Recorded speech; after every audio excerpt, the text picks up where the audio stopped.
You know what the most difficult thing to do is? To transmit fragrance to you through this digital media. It's so hard. So, and I'm going to try to do that here, but I want to talk about the Buddha Royale, because the fragrances of Buddha Royale are so exotic that I think it's sad because you guys haven't experienced it. They happen to be quite expensive as a package. To begin with, this is a $425 candle. Yes, this is the glass. It's all glass. And yes, it is 24 karat gold leaf on the inside. I'm going to get to the fragrance. And when you smell it, now, it is, although verbally it's out of this world, let me take you through a journey. I've done a little bit of homework here so that I can familiarize you with some of the things you might have. And what fragrances do they resemble?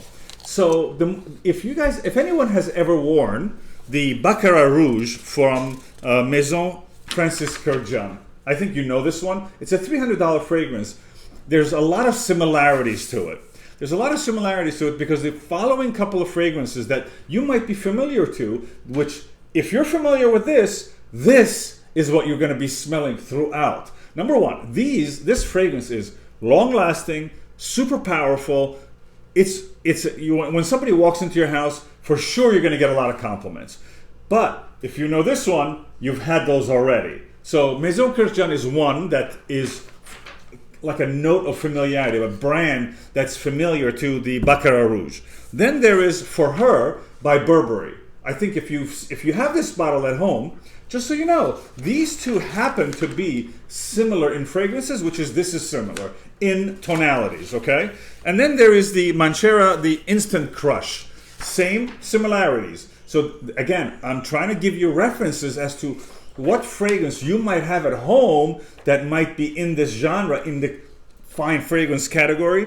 And this one is a super success, by the way. This is by Ariana Grande. So this happens to be, even though the pricing, look at the pricing difference, okay? There are similarities. And there's a lot of reasons why things could be similar, but their performance is different. So performance has to do a lot with what you put in there, how essential oils are made, and so forth.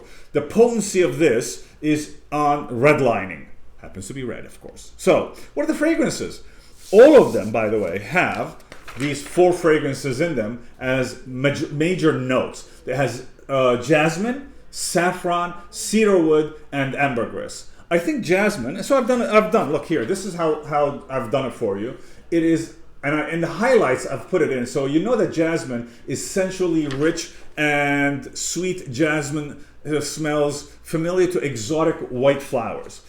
So let's take you there. You know the jasmine, what it looks like. You have that floral, upper floral that you're beginning to smell. Then you have the saffron. The saffron is like a leathery, soft, earthy, hay-like, and there's a little bit of rubber in there. And actually, I can tell you, it might not sound rubber, berries, dark berries, a pomegranate. They have some similarities to them, but that's what saffron smells like. And this is a bouquet, by the way.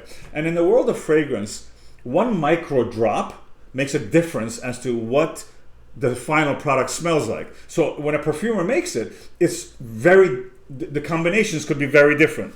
But these are the best 4 that I could find for you that creates that something you might have that you can say, oh my God, I know that fragrance. Cedarwood. Cedarwood is like the bark of the tree. That gives you I always tell you, you have to have a base bark note.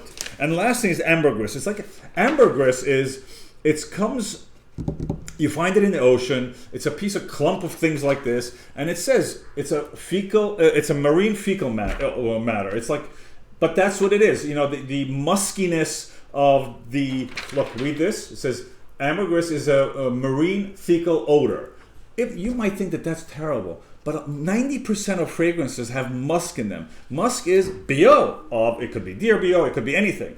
But that's the bouquet, the flower, the saffron, the jasmine, the ambergris, the cedarwood. It creates an amazing bouquet. So the bottom line is that for all of you who have this fragrance and you wear it like religiously, that's what it smells like. I mean, of course, any one of these, whichever one you wear every single day, that is what this fragrance smells like.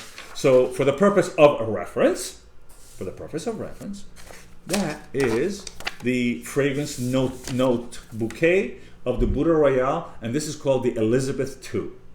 And it is $425, and it's fabulous. And its packaging is like this, and it has an outer packaging as well when you buy it.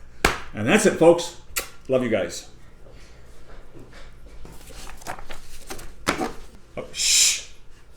Shut up, people. Take one. Maybe not take one. Maybe we take two. I don't know. We take two, we take three. How many is it going to take? Let's see. You know. That's right. Come to 230 Fifth Avenue and you'll see real gold inside. That's right, people. 24 karat gold. Come in. We have free wine. Shop. Take a seat. Hang out. Mwah. Love you guys.